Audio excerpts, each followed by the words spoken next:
राधे राधे दोस्तों। आज मैं देख रहा था डिजिटल मीडिया, टीवी, मोबाइल और इंटरनेट में तो एक खबर काफ़ी वायरल चल रही है। एक व्यापारी का बेटा रहता है चेतन और उसकी मंगेतर रहती है सिया।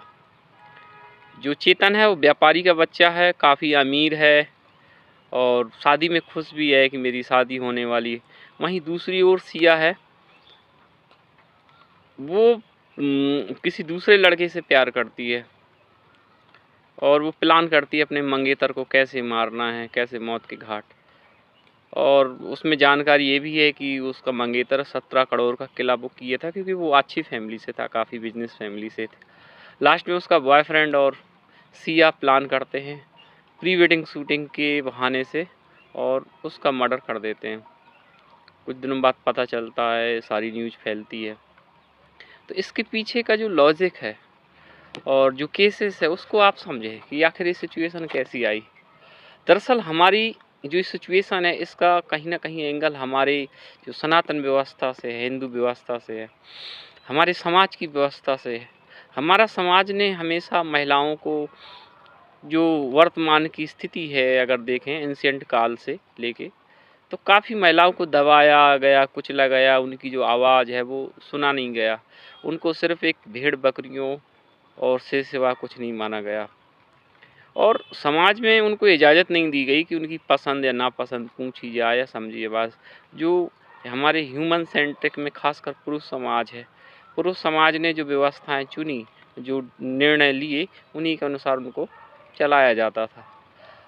धीरे धीरे हमारी पसंद नापसंद तो चेंज होती रहती है और हम शुरुआती एज में जैसे यंग एज में जाते हैं तो कहीं ना कहीं रिश्तों के प्रति अट्रैक्शन होता है, नॉर्मल है, ह्यूमन नेचर है।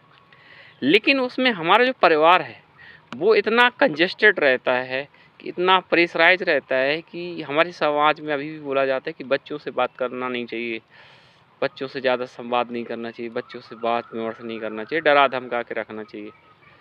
वो उस डरा धमकाने वाली सोच ने आज इतनी घुटन पैदा कर दी है कि इस तरीके से सारे केस आ रहे। अगर इस समाज में थोड़ा सा ओपननेस हो, बच्चियाँ हों, बच्चे हों, अपनी बात कह सकें, अपने पेरेंट्स से इच्छाएं जाहिर कर सकें, पसंद नापसंद को जाहिर कर सकें, तो शायद ऐसे केस नहीं आते।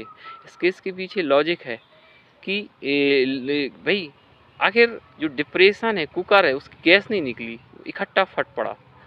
वो सेफ्टी वाल्व होना चाहिए समाज में। सेफ्टी वाल्व है कम्युनिकेशन, संवाद, बातचीत कि आखिर बेटा क्या चाहिए, क्यों चाहिए, एटलीस्ट कुछ तो पूछ सकते हैं।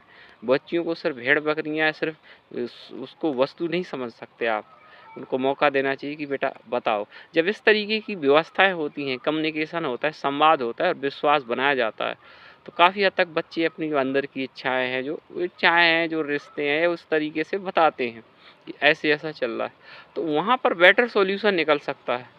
अगर आप संवाद की जगह नहीं देते हो, सिर्फ डरा धमका के रखते हो, तो इस तरीके के केसेस बढ़ते हैं।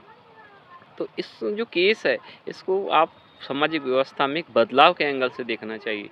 या आखिर ये स्थिति क्यों आई, इस स्थिति के पीछे के कारण की ओर देखना चाहिए और फोकस करना चाहिए कि बच्चे एक समय पर, बच्चे और पेरेंट्स के बीच इतना विश्वास रहे कि जो डिसीजन ले उनमें से दोनों की सहमति होना चाहिए।